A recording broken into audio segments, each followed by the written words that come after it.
I got my girl Jay Allen here. Please do me the favor and share the page. Like the page. Please press follow on this page, which is David Adams. Also, yeah. Say it again. Oh, you're Yeah, we gotta do that. Yeah, please. I didn't realize that. Thank you for seeing that. 1 2 1 2. Check check. Thank you for tuning in once again. A little more. A little more. That's good. That should be good. Twist it. Yeah. All right. We just trying to get set up here. Right. Yeah, we're trying to get set up here. All right. Thank you guys for tuning in.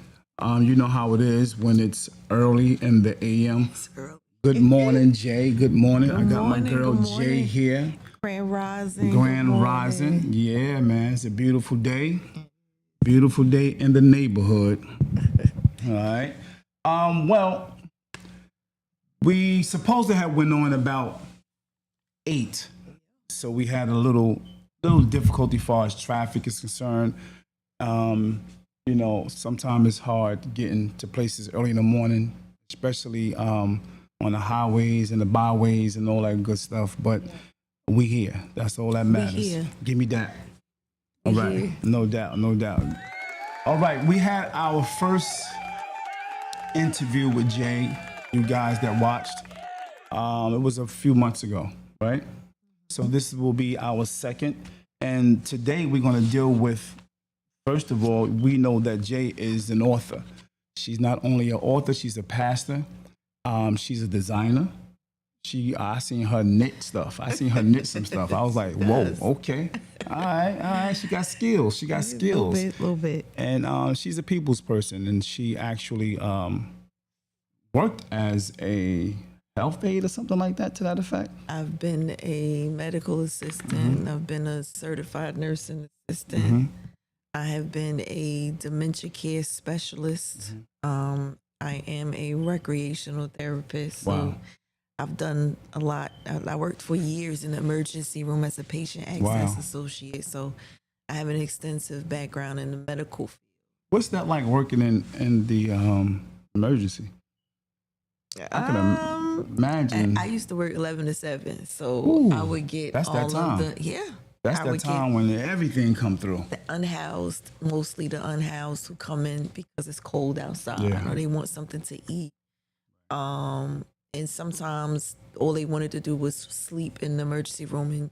And when you got to get a bracelet in order to stay in overnight. Right. They might call your name, you might not answer, but in order for you to be able to stay in there, you have to have a bracelet. So, you have to have patience and you have to be kind because they don't always smell good. So then you have to deal with the scoffing of the other people. Right. And like, can you put them out or can you put them somewhere? Wow. Like, they people just like you. So unfortunately not, but it was, and I was younger. And I just remember, like, now, as I reflect back then, I used to have an office and people used to just come in and sit in my office and I'd be trying to put them in the computer and they be wanting to tell me, their whole life story. I used to get in trouble all the time. Because you sitting there they be taking too much time. They be sitting in there and they be wanting to tell you and I'd be like, I appreciate you sharing with me, but you have to take this bracelet and go out. Right. And so then it became a thing. Like every time they would come, they would look for me. I didn't realize then that there was an anointing on my life. I was just working, and honestly, you was already getting prepared to service. Honestly, right. Basically. Honestly, every place that I've worked, that has always been, even when I was a what do you call it?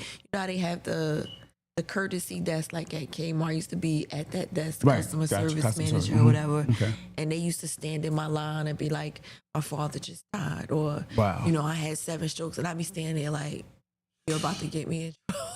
That's deep. That's deep. I'm just trying to ring you up. I'm just trying to ring you up. Yeah, exactly. I'm trying to return your stuff, please. Did you find yourself getting really involved emotionally with people? I wasn't involved emotionally because at that time I actually had my own stuff going on. I actually was, trying to live under the radar, dealing with domestic violence. So I really wasn't interested if I could say Right. it like that. Like I Right, wasn't right. cruel, but I wasn't interested in what they had going on in their life. I really was trying to just make ends meet. Like, come on, sis, let me ring you up. And she's telling me like I had 5 strokes, and I'm trying to. And my mom is sick, and I'm just like, what am I supposed to do? Like Wow. I would just have to listen. Wow. And I remember saying to God, like, what is going on? Like, why are these strangers? These are strangers. Why are they telling me their life story and I don't know them? There's nothing I could do with this information. They gonna get me in trouble. I'm trying to move the line, and they want to tell it. It has definitely been a journey. It's Wow. definitely been a journey. Yeah, so God wired you that way to basically Yeah. be of service. It's, Like it's in your strangers blood. You can't even. would just tell me things. Yeah, yeah. And I'd be like, so what? Okay, thank you for sharing. Right. Move on. But yeah, it's been a journey. It's definitely been a Wow, journey. wow. So through that journey, what are some of the things that you can say made you who you are today, Jay Allen?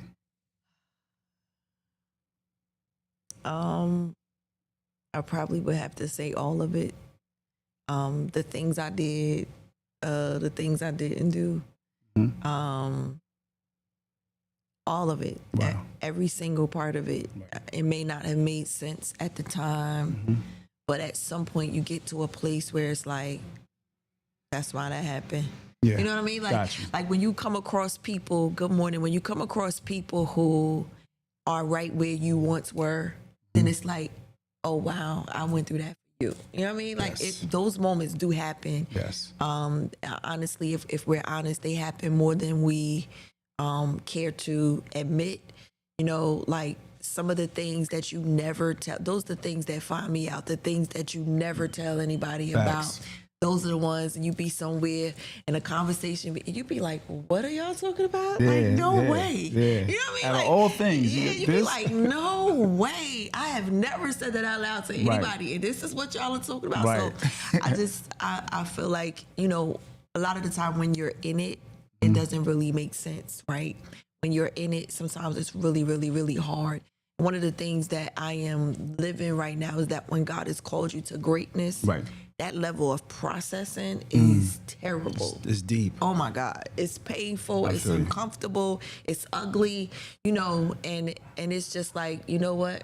Have at it. I don't even want it. I don't even want this Wow. because first of all, I didn't ask for it. Right. Second of all, this was not a part of my dream and what I wanted to be. And Right. So this is added stuff that I really could not prepare for, do not want. And I'm just like, B, could you just cut me some slack here? Because this is too much. But it's like, even when you want to give up, there's something on the inside of you that doesn't allow you to. Like, I'm not doing anything to keep up with this process. Right. I'm doing everything that I can for God to change. Please just change your mind about this. Right. And he's like, nah, you know what I mean? you Like, gotta go with you this. didn't choose This is a this. I contract. chose you. Right. You know what I'm saying? Yeah. I've endorsed you for this. So you gonna make good on this. And the fact that you didn't want it and I chose you Right. is the reason why it's gonna come through anyway, because It's I don't ordained. need your participation. Right. I chose you for this. It's just like, yo, Wow. I just want Something you to like the change story your of mind. Job. Yeah, man. Running from it. But you know what? Job didn't really run. He didn't. The Bible says that he was a righteous man, right? Right. So that means that doesn't mean he was perfect, but that means that he was just living upright, right? Right. And all of a sudden, out of nowhere, his whole family gets wiped out. I'm talking about all the kids, right? 10 minutes later, as the person, you know how they come to your door to give you the bad news, right? Right. As the person is walking away, somebody else is walking up. Listen, I got some bad, like, Yeah, like bad come news on. after bad news. Yeah, Yeah. and when you read the story in depth, the Bible says that Satan was walking to and fro, seeing who he can devour, and God was like, "Okay, don't look for nobody. What you think about Job?" He didn't even have Job. How do you pull Job's name out of a hat? Out of everybody else, you pull a guy that's going through so much Man, he was like, "What do you pain think about Job?" suffering. And he's like, nah, because you got a hedge of protection around him. And he was like, nope, do whatever you want. Yo, he takes out his whole entire family. He takes out all of his cattle, everything that makes him money, he takes it. He takes everything. Right. And Job is like, naked I came into the world, naked I'll return. You know, I came here by myself. I'm going back by myself. You know, it doesn't make me. And then Satan goes back to God and is like, you tricked me. I was told me not to bamboozled. touch his body because you knew he wasn't going, whatever. And God is like, all right, well, go ahead, touch his body. Just don't kill him. So now you inflict him with disease. And so now his friends are like, what did you do? What did you do to make God so mad? You know, For all this stuff that happened you know to what I'm saying? you, Like, what did you do? Yeah, you had to do something. Something, And, you know, is that one friend that's like, nah, he was righteous. And they like, shut up. Ain't nobody that righteous. You know what I'm saying? Like, no, he did something that we don't know about behind closed doors that he ain't tell us. And now his secrets are finding him out. And it's like in real life, like when you are living and you are really trying to do what God says, it doesn't always make sense to the people watching. Right. You know, then you had those people that are like, yo, you really didn't hear God. Like, God is not really telling you, and you still got to stand 10 toes down. Like, I don't really expect you to believe that this is what God said because it wasn't a conference call. You weren't there. It wasn't about. Honestly, I don't really have to live up to what you think I'm supposed to be doing or what you think it's supposed to look like. I'm holding on to what I heard God tell me. And so now, you know, Job's friends is like, certainly you did something wrong. And Job is like, I'm trusting God. And the Bible says that after he prayed for his friends, he got double for his trouble. Come on. After he prayed for them. It was a process, Man, though. listen, So look. that process of him coming to, it was a lot of pain, right? Yeah. A lot of pain. Yeah.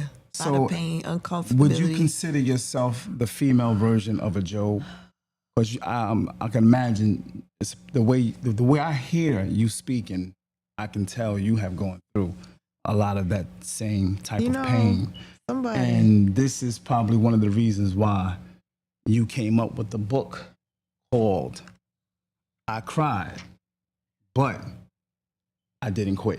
I don't know why I didn't see this conversation going this way. I'm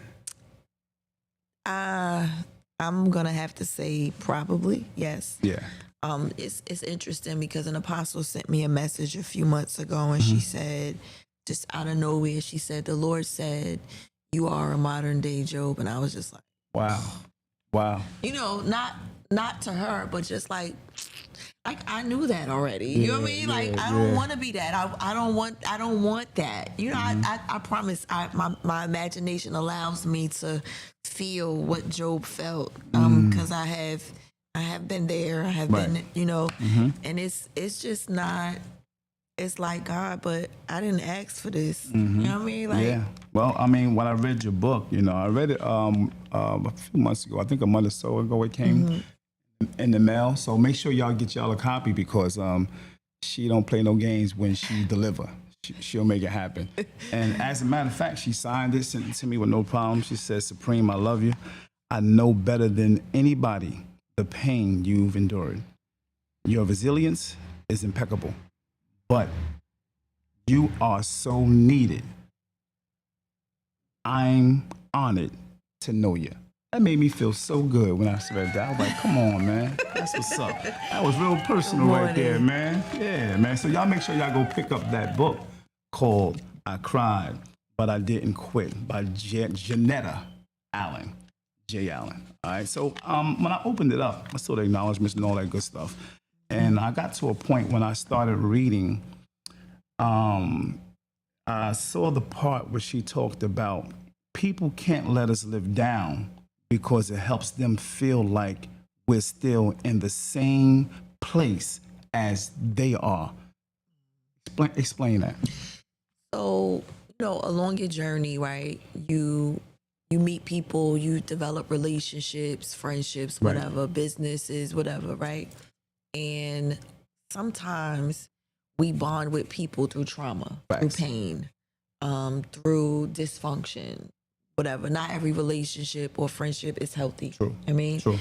And the way you build relationship is through commonality, what we have in common. And so be that as it may, when you get to the place where you start evolving and you start healing and you start doing your work, and some of those things that work then don't work anymore. You know what I'm saying? Some of those things that you were into then, like maybe you might have been drama filled then, you may not be as drama filled now, you know. So, or you may have wanted some attention then and you may not be attention seeking now. And so obviously your time spent with those people would kind of dwindle down. And people, everybody be talking about, I want to see you win and I want to see you do good. But the truth of the matter is, the real raw truth is most people don't want you to do better than them. Facts. I want you to do good. I want to see us all win, but I don't really want you to win more than me. I really don't want you to do better than me. And so what happens is, when you have those kind of relationships, the only thing they can talk about is what they last knew about you, the last place you have in common. Come on. And so it doesn't matter that I'm not doing that anymore. It doesn't matter that those things don't float my boat anymore. It doesn't matter that I'm not, I'm not drinking anymore. I'm not smoking anymore. I'm just not casually dating anymore. I'm not doing any of those things. And so I have to continue to remind you, like, do you remember when we used to, because that brings you back to me. That brings you back to my level, I see you progressing. Would you say that makes them uncomfortable, seeing you progress? Yeah, because if I'm progressing and we're friends, you're either going to have to progress or we're going to have to go our separate ways. So the way to hold on to me is to guilt me or keep holding over my head what we used to do or what we used to have in common. That is what keeps us equal. Because at the point that I've evolved and at the point that I've grown, at the point that I've changed, whether you think I've changed or not, it's about me and where I am in my journey and where I am on. So the only thing for you to do is to keep reminding me of what I used to do, and not just reminding me, but everybody that you come in contact with, that my name comes up in the conversation. You know what? I don't know why she thinks she this and she thinks she that. Because we used to we used to do this. And you're saying it in present tense, like it's something happening that's still now. happening. But the truth of the matter is, your information is outdated, because I ain't even living like that no more. So we don't really. But they are. Well, that's what makes them uncomfortable. I don't have anything to say about that, but I got you. Well, yeah, that was a very deep piece. When I got to it, I saw it. I said, let me underline that. That's heavy. He got underlines in his book. I appreciate that so much. No doubt. Yeah. So it's another part when you talked about the devil is a liar. Only you can do what God has called you to do the way He's called you to do it. The truth is, people will talk whether you're doing good or bad. That's life. That's life. That is life. No doubt. So there's another part you spoke of. Thieves do not break into empty houses. They go where the valuables are. The devil is a thief. He knows that you are a force. He knows that you are powerful. If we're being really honest, he's afraid of you. Would you say jealousy, envy is a devilish spirit? And would you say that is in some people that's they're threatened or fearful when they see a person like Jay Allen grow in their presence, like those people that was around you? Is it a sense of fear? To be honest with you, I don't really know. But what I will say is, I say it a lot, right? I don't really know why you're envious of anything that you think you see. Because what you don't see is the part that I don't wish on nobody. You know what I mean? Like, Facts. But if you know the story and you know what I've come from all the way to where I am now, that's wonderful. You know what I'm saying? And you see all of the quirkiness and the colors and all of that is great, wonderful. Right. But what you don't see is what's happening behind the scenes. It's like, it's just a fight. Like, it's a fight to be Jay Allen, for real. Yeah. Like, feel you. Right now, probably my biggest fight right now is that 8:15 morning man up. Not because, not really because of the time or anything like that, but just the responsibility and the pressure of it, right? Yeah. Because at some point, I'm responsible for the voices or for the lives that watch me. Facts. You know, that listen to the words I say, right? So one of the things that is so prevalent right now is trust God, right? And that's probably my biggest battle right now. Right. Like, I love God with my whole entire existence. There's nothing anybody can make me think or say to doubt God, right? But what I also understand is that God does not do things in my timing. And God does not do things to make me feel comfortable, right? He does not speak to my insecurities, and he does not soothe me to make me feel good. He just God, right? He gonna do what he want to do, the way he want to do it, when he want to do it, and that's it. And I respect that, right? So when I've followed God, and I know that I've followed him, and I know that I've done what he told me to do, and the results are not resulting. And life is still lifing. Right. And things are still happening around me behind the scenes. Right. I don't be feeling like telling y'all to trust God. Like, I just, like, I know I have to. Right, you know what I'm saying? And I don't really mean to be this transparent, but I don't really know no I'm other way to be, him, right? But all this is but happening to like, me. Come yeah, on, man, why like, can I? Like, yo, give me a break, son. Like, cause it's too much. Like, I don't know. And when you are the person who is always strong, you don't get to be weak. Yeah. You don't get to have those moments of, what if God ain't? You know what I'm saying? Like I'm a real person. I got real feelings. I go through real things behind closed doors. And I don't get to say, I don't really know if trusting God is it. You know what I mean? Like, I don't know. I don't really know if y'all get that. But I get it's it. like, I get it. You know, like when you, I'm a pastor, so you know pastors are supposed to have it all. Like the stereotypes and the pedestals that they what put are some you of the on stereotypes is weird, that man. people It's put weird. you on? I'm human at the end of the day. Yeah. Like, what are some of the stereotypes? They put pastors and ministers on. You supposed to be strong, and you know you supposed to just know that whatever God says, God going to do it, and it don't matter. Man, listen. Listen, Linda, like, yes, it's true. Right. You know what I'm saying? Like, yes, I know God, yes, but no. Like, yes, but no. Like, I don't know, man. I'm trying to tell y'all the truth and you know, and be honest and be transparent right through here. But it's like, when God, like, you know, and people don't go on live and don't y'all jump in my inbox with no nonsense either. But it's like, I heard you. You know what I'm saying? Like, you got all these prophets and people, you know, God said and God said. So I'd be like, well, right. This a personal conversation with God. Are they lying on you? Are they lying you? Because ain't nothing happening. What happened? Like, and I know that I did everything. My part. Yeah. Right. I fasted. I prayed. I believed. My faith was lined up with my belief and help people. Listen, look. So it's tough because you know you're the person that everybody goes to for prayer, and it's the biggest part, right? You praying for them and you watching God do it in real time, right in your face. That hurt. That hurts. SOS. Can you see me? I'm sitting right. I'm right here. As a matter of fact, I'm the one who I did it for them. So because I did it, could you do it for me? Yeah, it's not. It's definitely not a walk in the park. Yeah. Seriously, it is not. It's not glitz and glam. Like you know, like. So you cried a lot. Man, I'm still crying. Yeah. Still crying. Wow. Crying. Like God. Can you hear me? I hear it. I hear it deep down. I hear it. Yeah. Like, I'm trying. I'm doing what you said. So this ain't really making no sense to me. Cause, That's deep.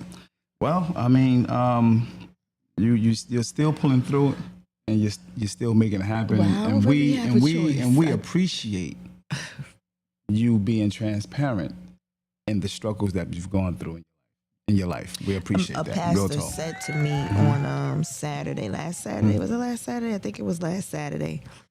He said, you are, he said, the Lord has made you so transparent. Is what he said to me. He said, people are not transparent like you. Facts. He said, but God made you transparent so that you're like traceable paper. I was like, what? So you can carbon copy. That's what he said. He said, because a person could be in a setting with you and take that piece of you that they need Right. and trace you. And then take what they traced and put it someplace else. Right. Put it In the their moment, life. it was just like, I don't know. Yeah, I don't know if I like that. I didn't say that to him, but I was just like, yeah, I don't know. I'm not really sure that I want to be, because then they say that imitation is the highest form of flattery. I disagree. Yeah, I hear that a lot too. I don't like that. I don't know who made that up, but Yeah. I really, 'Cause- I would like to talk to them. Yeah, because sometimes that's not imitation is not flattering to the person that they're imitating. It's annoying. And it's annoying. Not only that it's annoying, it seemed like, damn, you possibly could be my enemy. Sir, I'm not even going in with you, but listen, this the thing. The danger with that is that you are not authentic. Even if you took it, you traced it, you put it on a canvas, and you did whatever you did with it, right? Your coloring of it is authentic. The way you design it is authentic, but Facts. the image itself is not authentic to you, right? So here we have the real versus the counterfeit. I just don't got time. Got you. Understood. Diamonds versus cubic zirconias. Like, right. me, like, come on. I don't got time. And to an untrained eye, from a distance, they seem really close. Right. You know what I'm saying? Like almost really, really, really close. It's not until you have to test it that you discover the real from the fake. But this is the Facts. thing for me. I suffered for what I am. For And you they- to just and they be never able to take a suffered. piece and Yeah, trace it and man. Yeah. I agree. Please. I agree. I say let God process you, so you could be your own traceable, whatever you want to be. It's I don't know. Well, let me go into the next chapter, or not the next chapter, one of the next verses in this first chapter. The weight of the weight, the heaviness weight of the weight patient. All right, is not Not crushing you. It's preparing you. It's preparing you. Come on, talk about that. It is developing you. It is on the job training for the next level God is calling you to. Yeah. So crying is okay. So we live in a society that says that crying is weakness, A lot of men feel that way. and it's really release. Crying is often an expression of things that words don't express, Come on. or words cannot express, right? So the weight, the WEIGHT, like you said, the heaviness of the weight, the time between when it was said and when it manifests, Come right? on. The time between when you thought about it and when it actually you put the work in and it now is here is hard, right? Because I'm dotting all my I's, crossing all my T's, checking off everything, Right. and I'm not seeing what I think I should be seeing, because it's really about perception. I'm not seeing what I think I should be seeing. I'm not getting results that I think I should be getting results. And sometimes we're comparing ourselves to people who appear to be doing the same thing Facts. when it's not really the same calling, Come on. right? So now I'm comparing myself to you and what you're doing and how you're doing and what I see. I see you on social media and I see you're going viral and I see this and I see that and and now I'm saying, well, wait a minute now, Lord, I'm losing. But what we fail to realize is that it's the journey that's making us. It's Right. that in-between space that is developing character, that is developing those characteristics and those things that we you need, need, for when right. God puts us in the place, we'll be able to stay in the place because we have the character and the integrity that's going to keep us there versus just being put there and we lose it because we were not prepared for it. So if God is strategic in everything that he does, then it's not so much the ending as much as it is the journey. Right? Because Hey. there's some things along the journey, some people along the journey that you'll meet, and some things that go on in the meantime In the that process. once you get there, it's going to be like, I'm ready for everything that, Anything that comes. so, but it's not it ain't pleasant. You know, it's definitely not pleasant, No but it's doubt. development. Like when you start a new job, you get training. They take you through this, you know, sometimes it's on a computer, sometimes you got to sit in a classroom or whatever the case may be, right? But then nothing prepares you for on the job training. Nothing. So when God said that to me, I was writing and he said that on the job training. I'm teaching you hands-on. Hands-on. You know, and this is for those people that people will come back and be like, oh, what kind of experience do you have, or what kind of credentials do you have? The Bible says that he equips the called, right? So he's not going to put you someplace that he has not equipped you for, but you have to be able to trust him. And so this meantime thing is that development, is that place. Come on. Good point, man. Good point. Did y'all receive that? Did y'all receive that? Because I definitely received that. You know what I mean? Real tall. Thank you for that analogy, man. Great analogy. And if anybody want to call in and ask Jay Allen a question, they can do that at this time. Just go ahead and take the number off the screen and give us a call, and I will, whatever, address your comment, question, or whatever the it number? is. Tell us the number. The number is 973 433 5666. I haven't got that number in my head yet. So call that number and you can ask Jay Allen a few questions. All right, we're waiting for your call. In the meantime, there's another part you talked about, whether your friends and loved ones go with you or not. Please know, whether your friends and your loved ones go with you or not, God is for you. Who in the world is going to go against him? And if for any reason they tried, who can beat him? Nobody. Yeah. I think the actual scripture says, if God be for you, who can be against you? Right. And so the reality of it is that I think that in life we want our family, want our friends to be our biggest supporters. And we fail to realize that sometimes it's just not like that. Preaching to the choir. Sometimes it's strangers that will support you, that will go to the ends of the earth for 100%. you. And I can't really say that I know why that is, but if God is for you, who could be against you? Who in the world could be against you? And what kind of power they think they got that they could beat God? Right. So some things you just don't have to toil with. Some things you don't have to wrestle with. It's just knowing that God is for you and with you. Were you ever in a position where you were trying to do something and you thought that these people would be backing you 100%, like you backed them? I feel like you set me up. No, I'm just... Yeah, because I'm talking about me too now. You know what I mean? I was getting ready to do something December the 9th. And,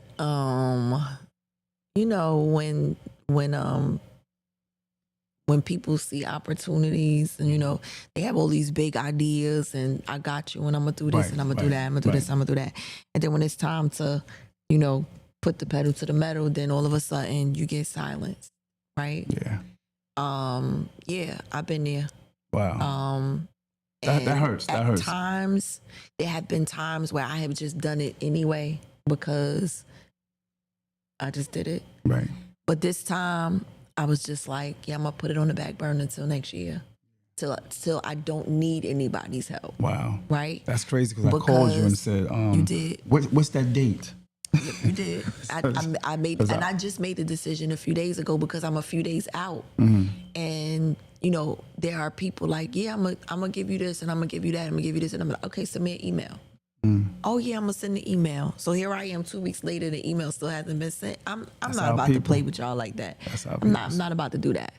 And so will I probably still do something? Probably, but probably on a smaller scale. Got you. And it probably won't be televised because I do a lot of things that are not televised because I ain't really trying to prove nothing to nobody. Right. Got you. I'm going to do what God says and that's it. And, that's it. So, yeah. And does it hurt? Yeah. But what I'm also learning is that when you plant the seed in the ground, right, you don't go back and get the seed out the ground. Right. Right? That's it. You gotta wait. And then when it comes up, the seed is not what comes up, but the fruitfulness of it. Right. And so I've stopped looking for people to give back to me what I've given to them. Come on, man. And just, however it come back, it's going to come back, you know, and I'm going to be in position to receive it and be thankful for it. And that's just that. Bottom line, I like that. Yeah, that's what's up. So the intro, that's what I just went through. That was the intro. So once again, we're here with Jay Allen, author, pastor, designer, some of everything. Very talented young lady. We just went through the first chapter. Now, the intro of the book. Now we're hitting the first chapter, which is, she named it Distorted Perception. Distorted Perception. Why? Because my perception was Speaking to the mic. my perception was distorted. Sometimes if you're wounded or if you're hurt, you see things from a hurt place. Right. So when you're not fully healed, you don't hear things the right way. You know what I mean? You don't see things the right way. You only see them from the place that you're in. Facts. Everything that is said to you is offensive. Everything that is done or gestured towards you is offensive. And it may not even be that person's intention, but it's the way you're viewing it. And a lot of the time, how we view ourselves, the view is distorted. Because I'm viewing myself based off of what other people have said to me or about me, or what other people have made me believe about myself. And because I don't have anything to counter it, I automatically accept it. So, yeah, distorted. That's deep. That's deep. Yeah. Deep analogy. Release the pain. Initially, when I started writing books, it was literally to stay alive. So that the things I was going through didn't consume me. I wanted my story to be documented just in case I ever got the chance to help somebody else who found themselves in some of the same situations I was in. Speak to that.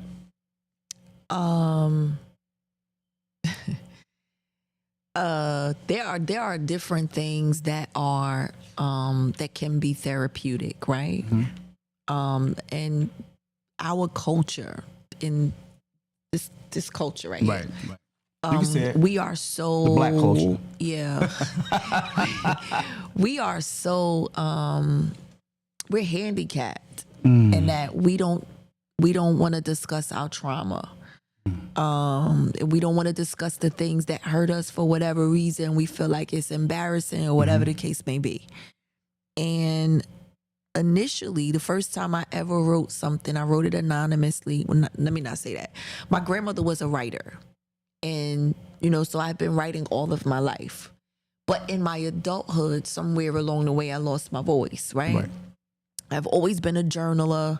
I've always kept a diary. I've always been that person, always very, but once you are violated in terms of somebody reading your secrets or whatever, you kind of leave it alone, right?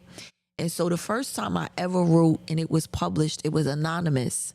They were looking for domestic violence survivors. Right. Domestic violence survivors. Okay. And at the time, I was a domestic violence victim and nobody knew. Wow.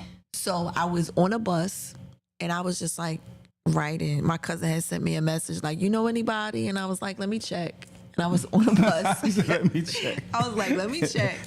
And I just wrote this story. So you didn't want to say me. I gave her a name and everything. She had a name. Her name was Sarah and the whole 9 yards, right? Wrote this whole story on my phone in the notes section. Right. I copied it and I sent it in an email. And I got a message back and I got the message and the message said, congratulations, your story has been selected. So now I'm on this bus like, holy smokes, what am I going to do now?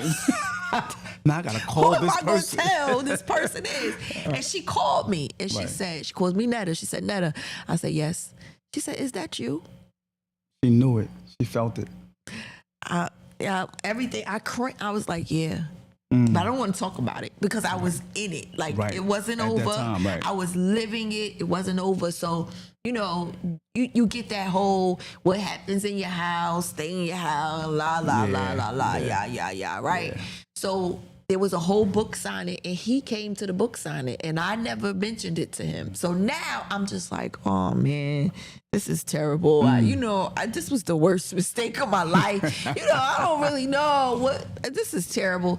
And maybe 3 years later, he died. Wow.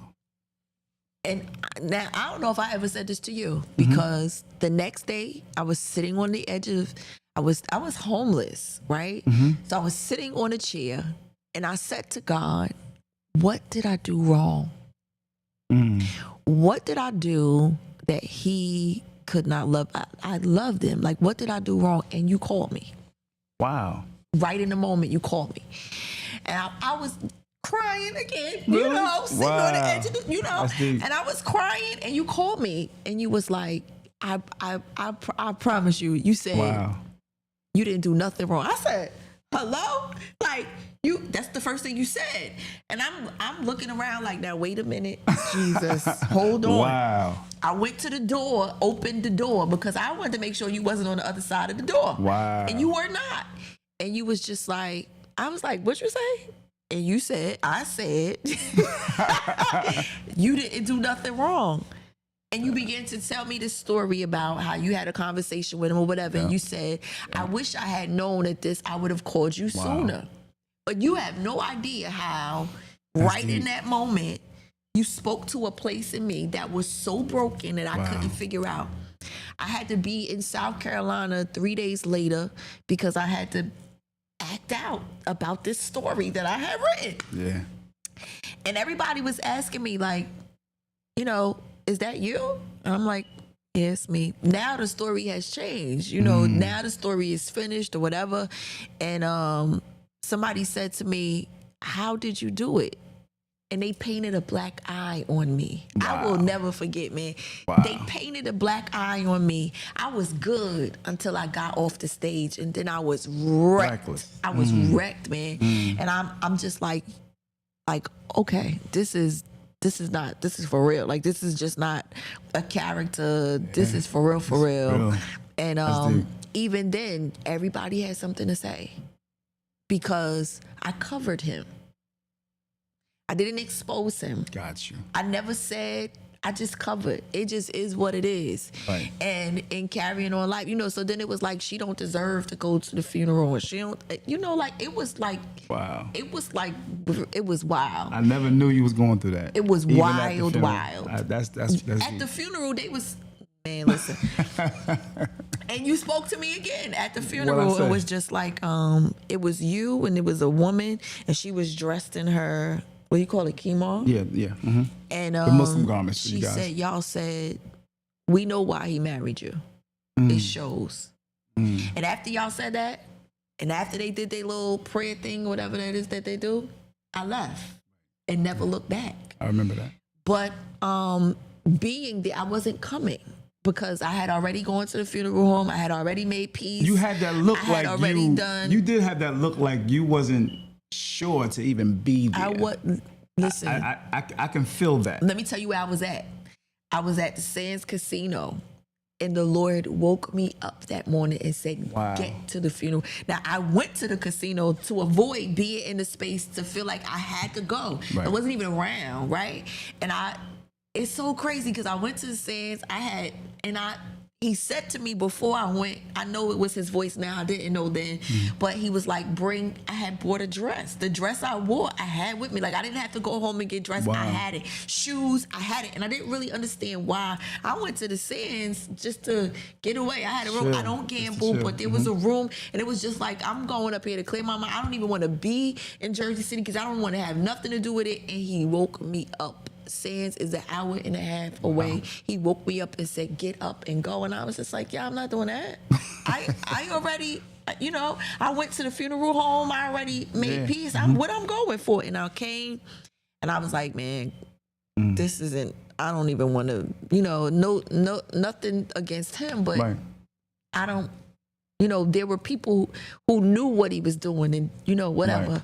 And I called my spiritual mom and she said, I'll meet you there. It was just me and her.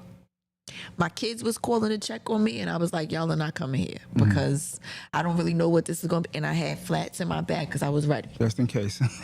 And when I got there, the funeral director did like this to my arm. And he was like, are you ready? And I said, for what? And he said, I need everybody to clear the way. I'm coming through with his wife. And my knees almost buckled. I was like, oh, Right. I wasn't right ready for that. Yeah, like, yeah. I don't want to do that. Yeah. And after everything had gone on and all this stuff was said, and I was sitting there and I said to her, I said, can I say something? And she said, if you're not going to talk about how much you love them, no. And I was like, okay, fine. Because I didn't. I really just wanted to respond to the things that were being said about me openly. Yes, man. You want to say that at the funeral? Yeah, they I know that's right. Shucks. Yes. Yeah. Okay. And she was like, no. She said, you are a class act. And that's it. And I said, yes, ma'am. And I sat there mad. I was You on wanted to get it out so fire. bad. Yeah. And he came to me again because they had their final viewing and they Right. would get ready to close the casket and he told them all to sit down. So I was like, oh, what's about that? He's like, what? What's You going went on? out. Oh, okay. They didn't close the caskets. I was trying to figure out what was going on. And he came and stood in front of me and he said, you ready? I said, for what? He said, you have to have the final viewing and close the casket. On the spot again. Wow. In that moment, I felt like the woman with the alabaster box. Because all I could hear was Whispers. I was like, Jesus Christ, this is insane. This is insane.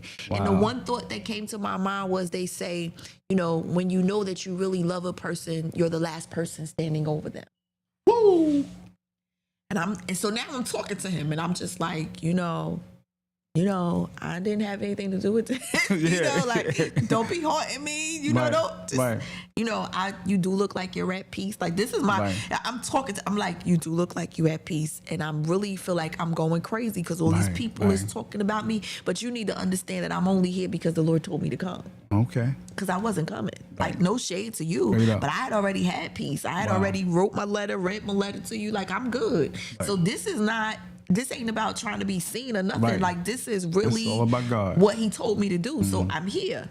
And I'm being ostracized for being here. I need you to know. Like, process. this ain't, yeah. Process.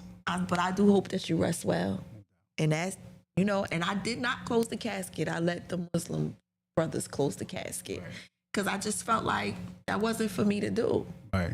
So after that, it was just, I've never been to the cemetery. Like, I've never done any of that. Right. But I got closure. No doubt. No And doubt. I just left it at that. So, yeah, it's that was hard. That was hard. That had to be hard. and I've had a lot of moments like that. Yeah. Even in my little brother being killed and having to close him, tuck him up in the casket, and like that's a part of the journey. Cause man, listen, I could really have done without. I promise I could have. I mean, I don't know who I would have been. You know what I mean? Like, I don't know what I would have been like without this, without having this. Who I am would not be who I am had I not had that. In all of those circumstances, had I not, now it's easy for me to speak to somebody who's lost a sibling. Right. It's easy for me to speak to somebody who's lost a husband, either with them or separated. I got you covered. Right. You know what I'm saying? So it's all of it makes sense. Makes sense. In hindsight, but it don't feel good. It don't feel good. It don't feel good. Yeah. I know that's right. Wow, that was deep. Whew. What y'all think? That was heavy. That was heavy. So the next chapter in the book, but thank you for, again, being transparent, almost doesn't count. Had a few hurdles to jump over and some hills to climb and maybe a valley or two to walk through. I'll be honest.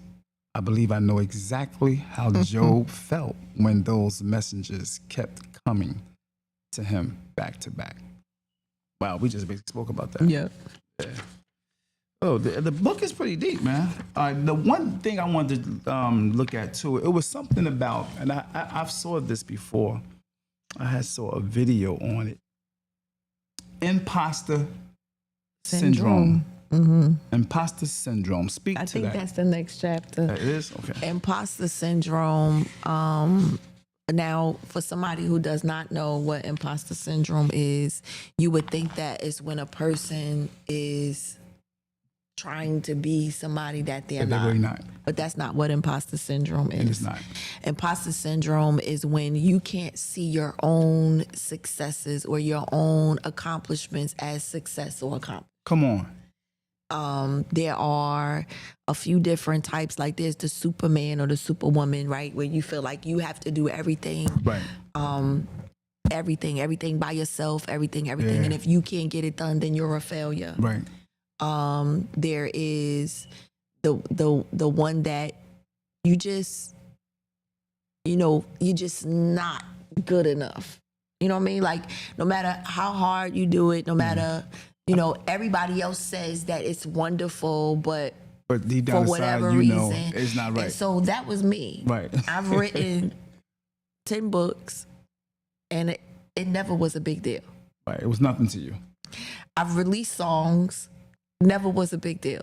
You always sweaters, seemed like that to me. It never was a like big people deal. around you, I have you sing in the shop. I say, go ahead, sing something. You sing, you blow it. They be like, oh, but you was like, oh, yeah. It's, And I'm like, yo, she rocked. That was good. You sing good. You like, yeah. Yeah, real And talk. here I am in my 40s, right? Writing a book. And literally, I wrote this book. Literally, God was talking to me while I was writing the book. And He said, imposter syndrome. And I was like, I ain't trying to be nobody. I know that's right. And He said, look it up. So I went to look it up because what? Imposter syndrome. Like, what do you mean? Who am I? Like, what? And sure enough, by definition, it is the persistent inability to believe that one's success is deserved or has legitimately achieved as a result of one's own efforts or skills. So nothing, my effort, my skills did not contribute to my success. Right. It's not imposter syndrome. That's deep. Yeah, that's deep. That's deep. Another verse here that says, had the whole trauma of recovering from church scandal, character assassination at its finest. Then the women in the group began to turn on one another. It was a mess. So I guess you was talking about speak to that. You were talking about years ago, I was writing a book with I think 29 women. And I had a whole lot of stuff going on. So I was living in a homeless shelter. I had been diagnosed with breast cancer, and I had been sexually assaulted all in a matter of span of like 6 weeks. You are Job. Yeah. And I didn't share any of that with them because they were riding on the wings of my faith, right? So I was literally enduring by myself, and they were trying to put something together, and I don't know what happened, but whatever happened, it was a whole lot of stuff being said. Well, she really ain't all that talking about me. She really not this and she really not that, and we really don't have to go this far or whatever. Right. And so I started, come outside. Hold on, you went to the house? You wanted to get it in? Yeah. Jobs, everything you want. What time you go on lunch? Meet me outside. I had a pastor at the time, and that's one thing about me that I'm praying that God would do something about my temper, right? So hold on. So pastor is not only a pastor. A pastor is a author. She's a seamstress, a designer, whatever, a singer, and she a gangster. Don't say that. They be saying that about me. I'd be like, don't say that. I'm not. But I had gone to my pastor, and I did express to him what was going on. Right. And at first, just like you laughed, he laughed too. And he was like, you got to stop. And I was just like, because I don't understand. Like I helped them. You know what I'm saying? Like I didn't do anything to them. I can see how that would anger a person. I'm like, like, I don't even know what happened for real. Like, I don't even know what was in the background, but I don't know. And to this day, honestly, I really don't know the whole story of what happened. He did say to me, because they was having like a church cookout or whatever, and he was like, "Are you gonna come?" And I was like, "I'll come." And I did. He was like, "You gonna be on your best behavior?" And I was like, If they I'm be gonna on their try. best. I ain't even saying that. I'm gonna That's try. I did go. I didn't stay though, Right. but I did show up. And afterwards, there was a conversation. We did have a conversation. We're cordial. We Right. not friends, but we're cordial. And I just, it is what it is. It's what it is. It is what it is. It is what it is. Yeah. Hey, could you guys do me the favor and do me the favor? I'm gonna give you about a minute. Thank you for the stars. I see stars I'm up gonna give there. you a minute to actually just press follow. For those that's not following my page, could you just press follow and like the post or the live right now? I'm gonna give you a few seconds just to do that. Thank you.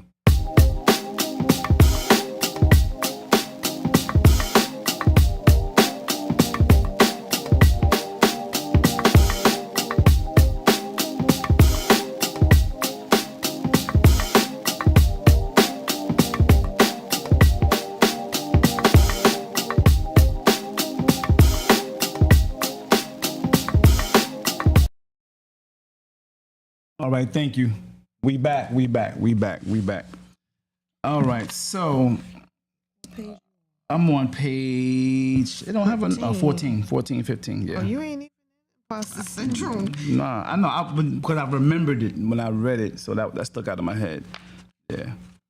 But, Let me say this, because I ahead. see y'all on my watch sending me messages. You can purchase the book at www.thatsjai.com, or you can Cash App me. Just send me your address so I can mail it out. When I get back home, I'm walking to the post office so I can put your books in the mail.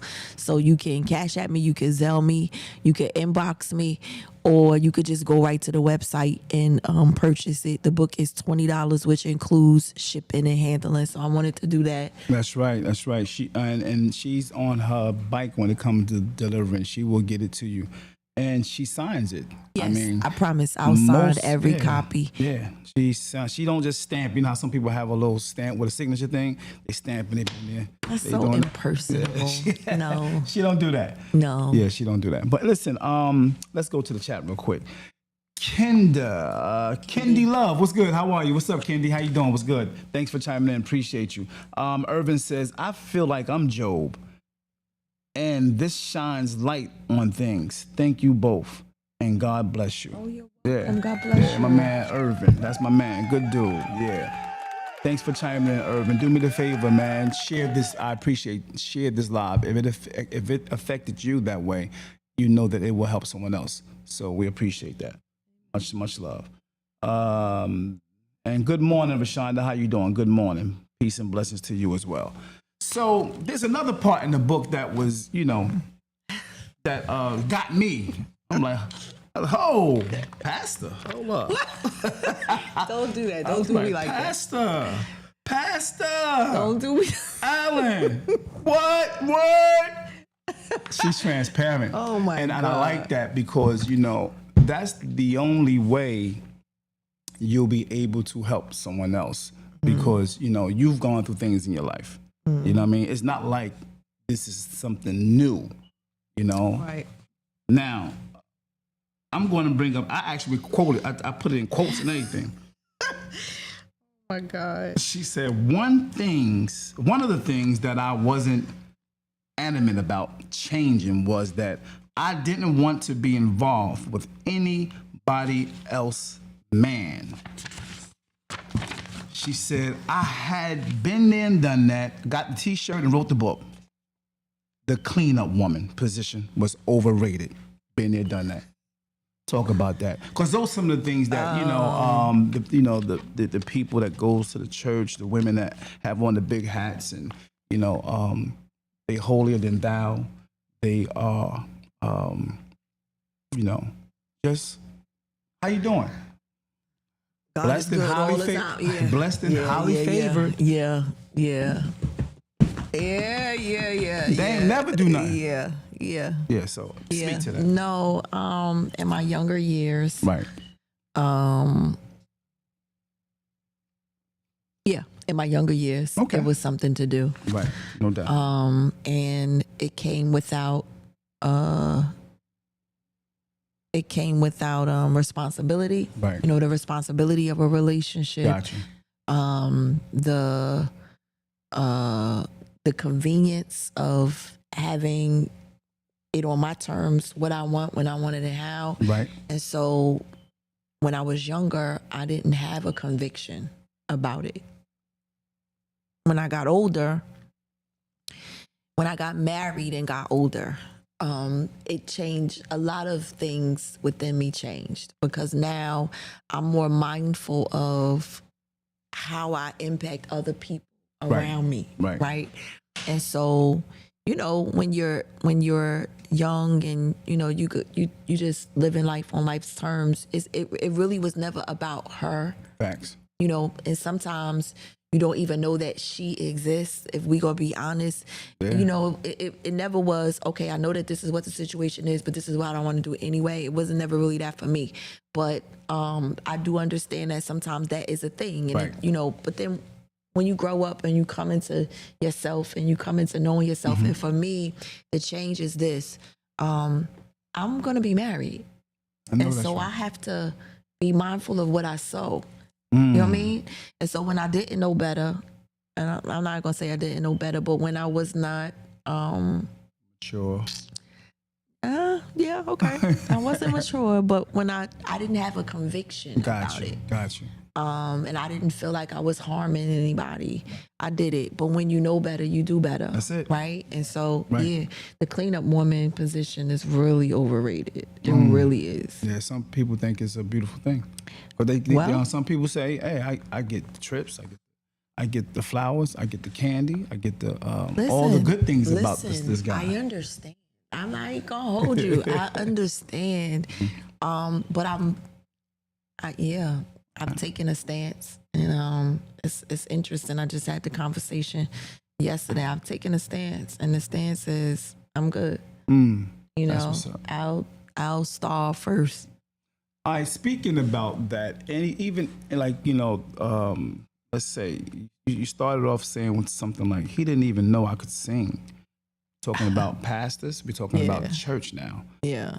And he was a prophet. All right, let me go back a little bit.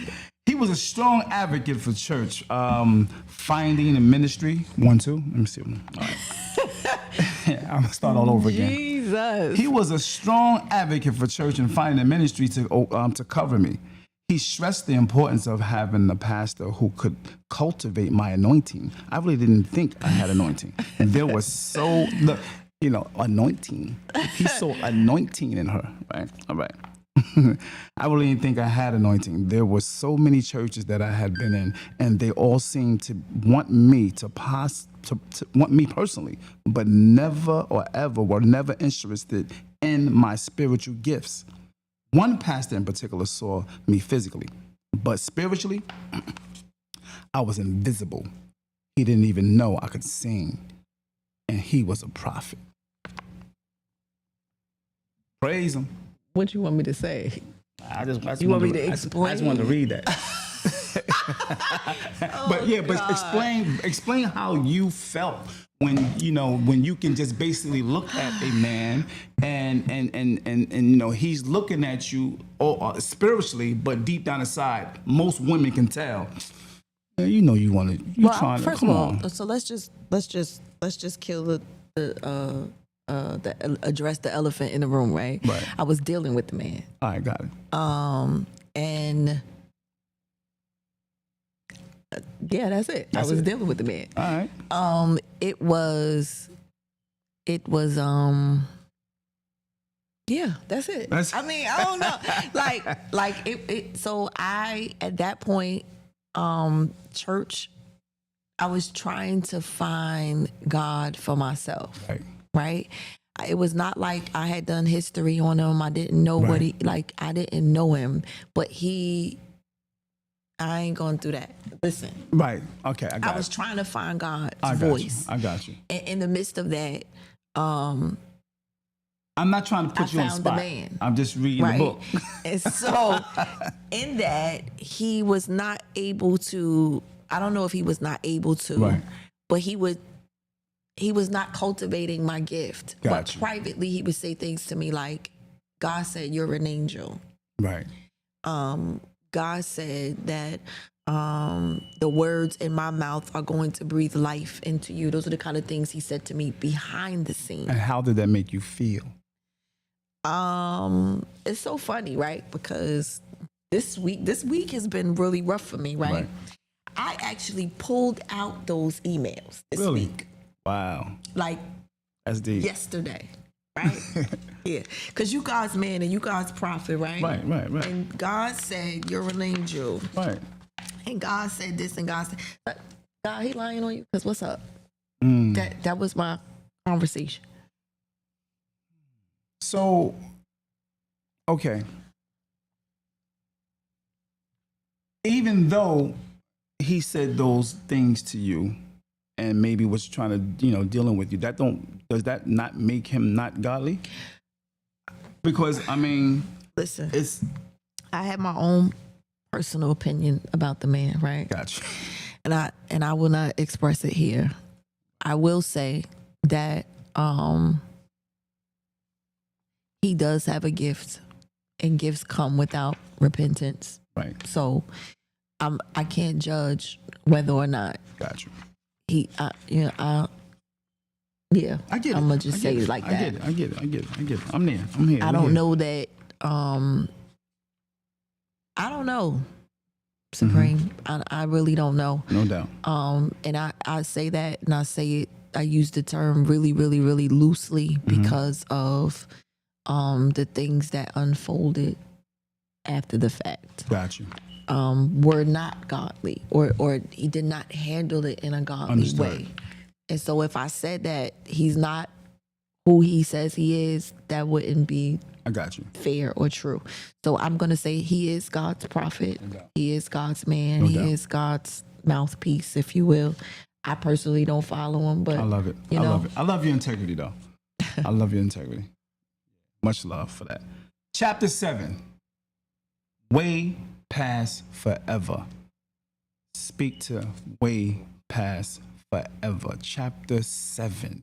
Number 7 is a great number. In 2021, my little brother was killed here in Jersey City, and that was our thing. I don't just love you forever. I love you way past forever. Come on, man. So my love is going to transcend eternity.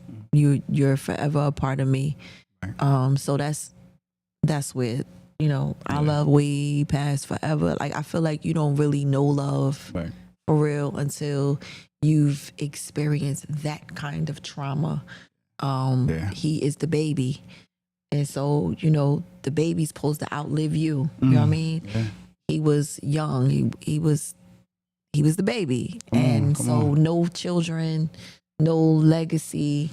But my love is way beyond his existence in the earth. And so it's been a journey, especially when nobody has been held accountable for that. And, because at some point in his life, he was deemed a menace to society, if you will, for lack of a better word, but his life still mattered to us. Yeah.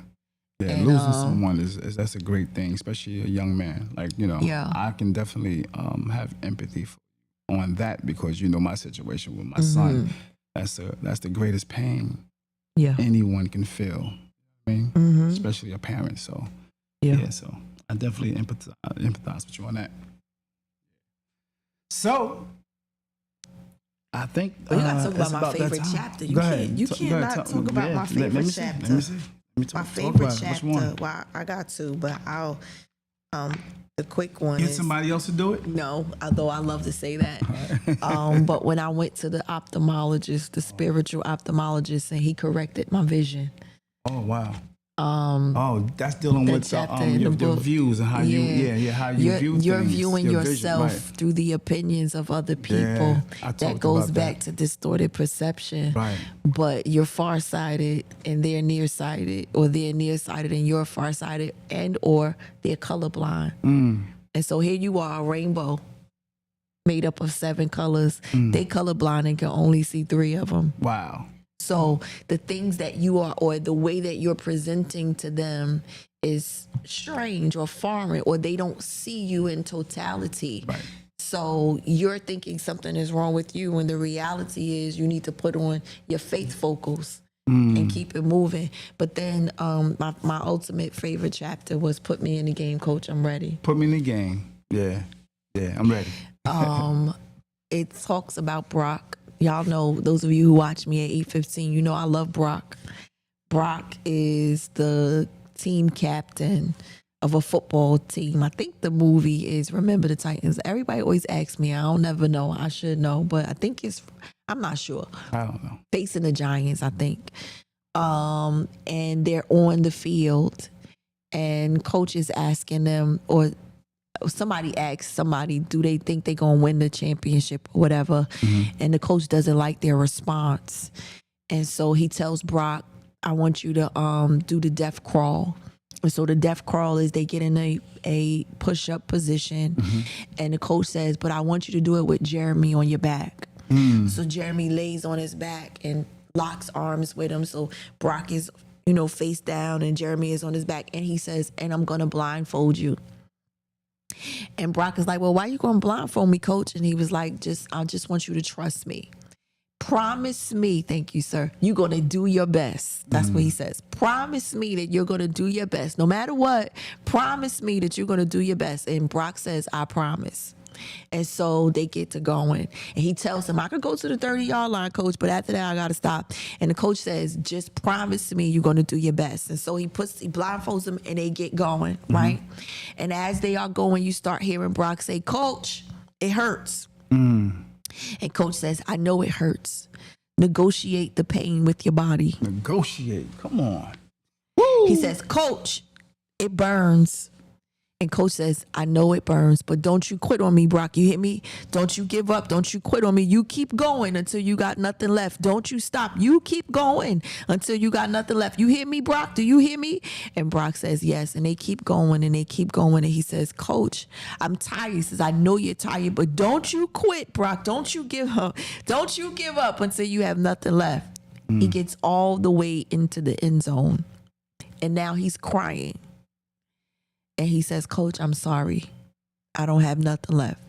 And coach takes the blindfold off him and says, look up, Brock, you're in the end zone. And he tells him, he says, God has given you a leadership ability. Can he count on you? And what you see on the sideline is you see the team walking along the side of them, because now he's doing something that they have never seen him do before. And so while I was writing it, I felt like Brock. Come on. God, it hurts. Yeah. And God is like, I know it hurts. Renegotiate the pain with your body. Come on. You can't give up until you don't have nothing left. It's not giving up. That's giving it the best that you've got. That's right. And so a lot of the time, I'm not really a sports player, but when you play sports, if you're not the star, you sit on the bench. And the only time you get your shot is if something happens to the star, or if they have to take them out the game, or if they have to give you some rest, or whatever the case may be. And now you've been practicing, and sometimes we sit on the sideline and we don't practice. We don't put the work in because we don't really think that we're going to get our shot. But when you've been practicing and you've been preparing and you've been working out and you've been studying, put me in, coach, put me in, I got you. Let's go. I'm not going to let you down. Put me in the game, coach, put me in the game. And so as writing this book, I cried a lot, being a pastor and just the different things that come along with it. And, things are just not the way you think that they would be. Right. And it has nothing to do with the people, because the people are growing and I'm watching God grow, and it has nothing to do with that. But everything nothing to do with the call, the things in my personal life that God is trying to put together. And I had to get to the place where I said, all right, put me in the game. Let's go. I'm ready. Not that I was ever on the bench, but I might have been in the game and not really wanting to play. Wanting to play, right. I did what I knew to do because I had to do it because that's what he told me to do. But now that I've had my vision restored, now that my vision and my perception is no longer distorted, now that I know that I'm a rainbow full of 7 colors, and I don't care who can see all 7 of those colors and who can't. I don't care who is colorblind and who is not. I don't care about any of that because I'm seeing myself the way that God sees me. So I make sure that now when I leave my house, I have on my faith focals. I'm sure that I'm not lending myself to the opinions of other people who were not there in the conversation. It was just me and God. And so now... Y'all hear it, right? Y'all hear so it now, now right? I'm saying, put me in the game, coach. Yeah. I'm ready. And we just going to go to the end zone. By the time he say, look up, Jay, I'm going to be in the end zone. And so That's what's up. I just, you know. Hey, man, we thank you for coming out and Thank you. being transparent on the D.A.P show. You just been dapped. Give me DAP by Jay Allen. Much love and respect. And let me just say to Damon, peace and blessings. He says, who is she? What does she do? You just found out, yep. And you said, oh, an author, yep. Congratulations on getting published. He's on YouTube. Thank you. And he also says, gotta go, just passing by. Thanks for coming through, brother. What's going on, Leslie Jackson? Peace and blessings. Leslie says, Sister Pastor J, authentic anointing and resilience continues to touch lives. May God continue blessing her. Many gifts. Congratulations. Thank you. Spirit, my man, what's good with your Spirit Smooth Tunes? He says, salute to you and your hosts. Much love and respect. Thank you, my brother, for chiming in. Peace and blessings. For all those on Facebook and YouTube, please do me the favor, just go ahead and press follow. I got more content coming to you, more interviews coming to you soon. Make sure you go on YouTube to subscribe. Make sure you go get Jay Allen's book. And what is the information? You can go grab the book again. www.thatsjai.com. Much love and respect. We out. That D.A.P. Oh, let me just do this. Remember who you are and whose you are. You are the head and not the tail. You are above and not beneath. You are the lender and not the borrower. You are an intentional creation of God. He created you on purpose, with purpose, and for purpose. Now walk in your purpose. You are needed. You are necessary. You are valuable. You are important. You are more than enough. You have what it takes. You are the epitome of God's creativity. You are the embodiment of God's imagination. You are the evidence of God's grace. You are the evidence of God's love. You are the evidence that God is. Where there is evidence, there are charges and there are cases. The charges have been dropped. The cases have been dismissed. You are free. Whom the Son sets free is free indeed. Would you do me a favor and be a key witness for God and tell the truth, the whole truth, and nothing but the truth? Remember that omission is a form of perjury, which is an offense punishable by law. Don't leave nothing out. Tell the whole story, even the part of the story that makes you look bad. Your name is in rooms that your feet have not entered into yet, and I hope you're ready. So I'm praying for you today for your confidence and for your Godfidence. Jay, what is Godfidence? Godfidence is complete and total confidence in the things of God, knowing that you can't, but he absolutely can and he will. And I don't know about you, but I'm beyond the place of what God can do. I'm living in the place of what God will do and is doing. It's the he will for me. If you're watching me for the very first time, welcome to Morning Manna with Pastor Jay. It is my prayer that something was said, that you read something in the comments that encouraged you, that inspired you, that empowered you, but more importantly, that will compel you to come back. We're here every Monday through Friday at 8:15 a.m. Eastern Standard Time. To my frequent flyers, thank you for coming. Keep coming. Keep applying the principles. They work. Remember to feed your faith so your fears will starve to death. Remember to tag God in. He is the undefeated, undisputed champion. He's never lost a battle. He's never lost a case. He's never lost a patient, and he's not going to start with you. And because God is the greatest power, you shall never be defeated. No defeat today. Remember that you are favored to finish, and everything that you begin, the Lord will give you grace and favor to complete. Remember that you are are powerful and not pitiful. So go. here we grow again.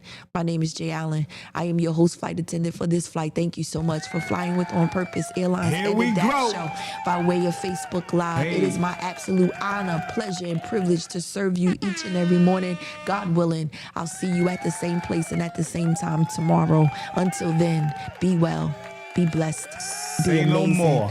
Have an D.A.P. amazing day. Peace.